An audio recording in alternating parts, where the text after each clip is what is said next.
As a unionist, I do mourn the loss of the West Indies Federation. And what could have?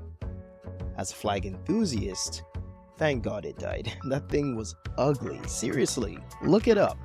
What were we thinking?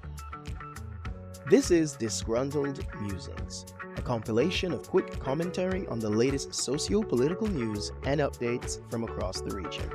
I'm your host Shem, podcast producer here at the CPSI. Let's get into it. The United Kingdom to introduce new ETAs for the Caribbean. That's electronic travel authorization documents. Because traveling to the UK from the Caribbean wasn't eye-wateringly expensive enough. London's Home Office has cooked up a new way to nickel and dime anyone who deigns to step foot in merry old England. The new ETAs, which were slapped onto the Middle Eastern states last year, are finally being rolled out to more countries, starting with those in the Atlantic. Any traveler who currently doesn't require a visa to enter the United Kingdom will need to pony up £10 for the privilege of enjoying unseasoned food in equally unseasoned weather. Jamaicans can rest easy knowing that they aren't being shafted any more vigorously than before. It's just the rest of the region now which has to apply for these visas that aren't visas. The rationale behind this new scam, to quote the Home Office, once fully rolled out, the ETA scheme will close the current gap in advance permissions and mean that for the first time, we will have comprehensive understanding of those traveling to the United Kingdom. So you didn't before? Were British Airways, Ryanair, and friends throwing flyers out of the windows inconspicuously, letting them parachute in the cover of night into the English countryside? Now you may be saying it's only £10. I dare say we shouldn't be giving them a single cent with Charles's mug on it. It's honestly an insult. How dare you? This is some audacity. They've got some nerve asking for anything after the experience most West Indians endure to even get to the United Kingdom in the first place. We aren't begging. It's 1,500 USD minimum. And that's the only way to get to the United Kingdom, from Barbados at least, during some of the cheapest rounds of the year. Unless these ETAs are going to streamline the security process and let me pass unfettered through the airport, why are you charging? This reeks of revenue scraping from the rest of the world because they can rob them in an alleyway and call it a visa application process. This is the next best thing, I guess. It's even more ironic given that many of the countries about to be hit by this still have the British monarch as their head of state.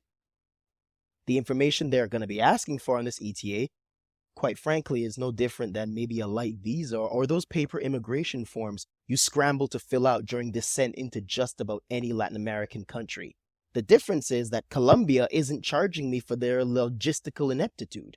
Without a doubt, the ETAs are going to become more widespread. Countries are going to get pettier and pettier. I can't blame them. I, for one, think the Caribbean should do the exact same thing for UK visitors. But we're too chicken shit. We think we'd annoy the tourists too much, and the one spending 3 months' salary just to get here. Wouldn't want to inconvenience the poverty-stricken vacationers now, would we?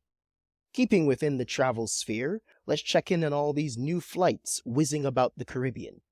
JetBlue indicates that they want to increase Boston BGI winter service, that's Boston to Barbados. Big whoop. I find it really hard to get excited these days about JetBlue news ever since they killed the Fort Lauderdale route. JetBlue is American Airlines' only competition when it comes to Barbados, especially with, regards to USA flights, especially the southern United States. There was a brief period where we could have had no competition at all. It almost came crashing down when JetBlue tried to partner with American Airlines, but the US DOJ exercised some common sense and slapped them both back to reality. Sadly, the Fort Lauderdale route has not returned, and this means that AA has a veritable monopoly on connecting Barbados to the southern USA. Not just Barbados, the same is true for many islands in the EC where United or Delta don't operate. There was a rather hilarious moment just a few years ago when Prime Minister Motley of Barbados announced that she had been in talks with JetBlue to restore the Florida flights. It never happened. Big egg on face moment right there. Right now, JetBlue doesn't take you to Florida at all, so kiss that cheap Disney vacation goodbye.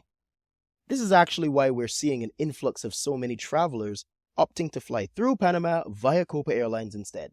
Sure, you'll have to lay over in Central America, but it's still cheaper than flying directly with any of the Legacy 3. This could change in a month or two once Delta returns to Barbados, with flights to Atlanta and New York in November.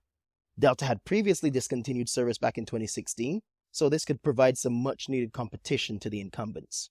They'll be resuming a similar service for Curaçao. For how long? I don't know.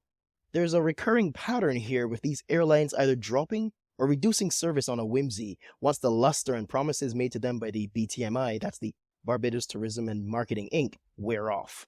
Does anyone remember KLM? They made a huge deal about connecting Barbados for the last 100 years when they returned and even opened travel offices here. It looked briefly like we had a legitimate new connection to Europe. Currently, there is no mention of Barbados on KLM's website. This was just a year ago. It's dead.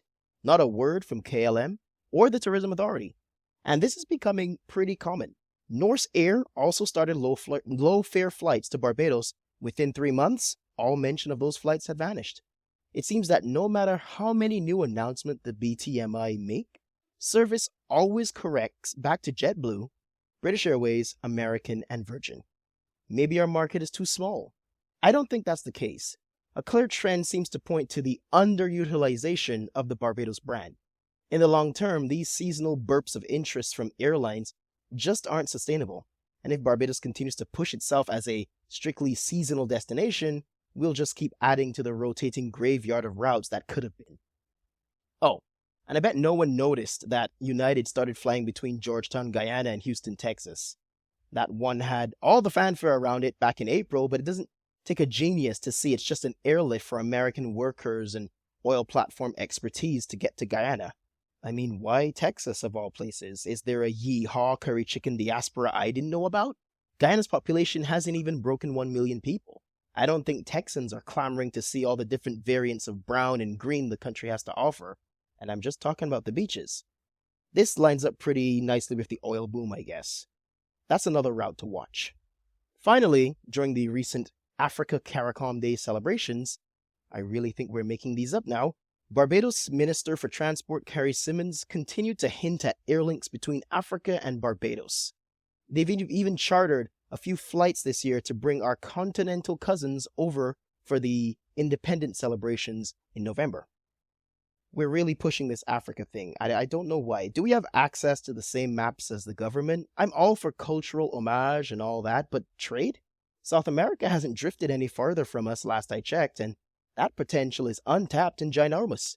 Yet we're looking to that one continent where we only reach out to borrow nurses or money for White Elephant Stadium renovations. I'm looking at you, Kensington. Who is asking for these airlinks with Africa? I still can't get to Disney World. The logistics don't even make sense. And what will happen the next time there's an outbreak of any of the continent's seasonal illnesses? Remember that one time we built a quarantine behind a school during an Ebola outbreak, even though there was little to no chance Ebola would have reached Barbados? Do we really want that level of ineptitude handling an actual resurgence of Ebola, now with direct flights to the region? Let me just end this segment before I faint. Well, honorable mention, this one isn't really news, but I think we should all take a moment to reminisce. It's been 165 days since the CSME failed to ratify the new Freedom of Movement People Bill. Kinda just quietly died. Maybe the freedom of movement was the friends we made along the way. Anyhow, on to the long talk. Today's long talk is titled Kicking the Golden Goose. Barbados is a luxury tourism destination. All the trappings are there. Sure, they are industry metrics and variables that confer this designation based on whatever esoteric attributes it sees fit. Maybe you need to have a 5-star hotel that begrudgingly employs significant chunks of your population, or golf courses that disrupt the natural runoff of much-needed aquifer replenishing rain on your water-scarce island. Who knows? What I'm getting at here is that when you think Barbados, you think wealth. We've got amazing resorts, and apparently some of the best property and service in the region. How would you know, Shem? You're poor. Firstly, touche. Secondly, I live here, so give me some credit. Thirdly, let's go on a journey. Before the pandemic, we would hear of bumper tourism seasons. This meant the industry had outdone itself or done well by some standards that it created. Tourism has evolved to be the primary reason Barbados even exists today. Before the turn of the 20th century, the island was the font of Britain's plantation prowess, a powerhouse of the green gold that was sugar cane. We had a good run, but with the fall of the empire, the collapse of the Federation, and the swift winds of globalization, sugar eventually succumbed to the reality of the market.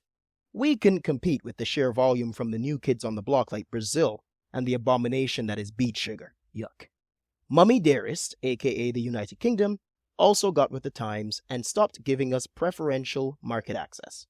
Almost overnight, the sugar industry met its end. The only thing to die faster was Grenada's spice industry after Hurricane Ivan. Tourism rose to fill that void. The world was reeling from a second global war, and Brits were keen to take selfies for the yet-to-be-invented Instagram. Sandy beaches make for better backdrops than bombed-out towns, after all. There was a mad dash to build hotels around the 80s and 90s. At about 10,000 rooms, we had a respectable tourism product. A luxury product, if you will. And with most Brits fleeing to our shores, there was a bit of a captive market. Those rooms held up, hotels came and went, but the numbers remained. The 90s are upon us. Brits have more money now. The bombed-out towns are now just regular towns. We blew up an entire Hilton and built a new one. Barbados has 10,000 rooms. Geopolitics and changing tastes have enabled more people to fly. The Cold War is over, and it's time for a vacation. On top of our resort offerings, Barbados now sports world-class telephony services, surprisingly well-kept roads, an extensive road network, and a 5-star resort with a stable government. People are still coming. The 2000s hit. Barbados has 10,000 rooms. A weird tax based on the distance between London and a destination's capital comes into effect. For a while, it's somehow cheaper to fly London-Honolulu than it is to fly London-Washington. Sorry, London-Bridgetown. The traveling public notices, but the faithful keep coming. We're gearing up for the ICC World Cup in 2007 and building a new highway. We rent a cruise ship to hold the expected influx of visitors. A clear sign that we see the problem but are choosing to ignore it. The 2010s lumber in. Barbados has 10,000 rooms. The problem is glaring now. How is no one bringing this up? Hold that thought. The COVID chronicles are about to begin. We get knocked into the Stone Age. There's a reset of the narrative. Post-COVID, the industry is, quote-unquote, rebounding with bumper seasons again and 10,000 rooms. Okay, I'll just say it now. We don't have enough rooms. We've been stuck at 10,000 for decades. The reason for this is bureaucracy. The government of Barbados is so slow and cumbersome, it can't put the necessary business and concession facilities in place to allow private enterprise to increase our capacity. This lazy approach to the lifeblood of the economy has resulted in some facepalm-worthy moments and situations that continue to hamstring tourism to this very day. We will never be able to compete with the likes of the DR and Bahamas on mass market tourism. It's trash anyway. But the high-end market we do cater to, that we excel at, is now woefully underserved by our offerings. The Hyatt Ziva remains unbuilt after over a decade of talk and excuses over things like environmental consults. The airport still has no jet bridges, and there's been no word on the bid to enlist a private proprietor to bring the aging facility into the 21st century. The government is also easily swayed and kowtowed by powerful unions that would rather see the island sink beneath the waves before they are forced to compete with international entrants. The dream of Uber was rapidly squashed by the taxi unions. A trip from the airport to the capital is more than 30 US on an island that is a mere 21 miles long. New resorts are subject to the mercy of the hotel cabal, which tangles any new challenger up in so much red tape, they just bail or stall indefinitely. The end result is the Wyndham Resort, the first to be built in decades, but it's bafflingly on the island's least tourist-friendly coast.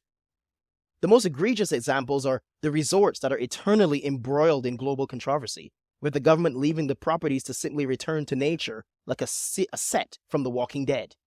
The Unfinished Four Seasons and Harlequin come to mind.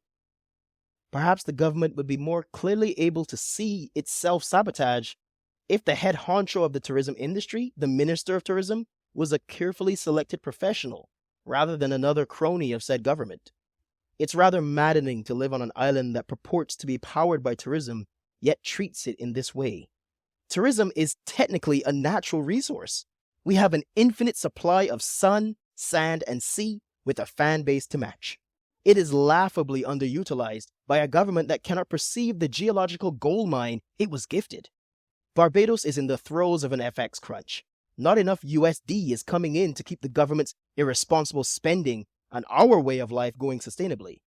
But imagine having the golden goose right there and punting it out the window to survive off of its feathers rather than caring for it long enough to get an egg. This has been Disgruntled Musings, a proudly produced CPSI podcast. If you've enjoyed this episode, check out our other podcasts and published works at cpsi.media.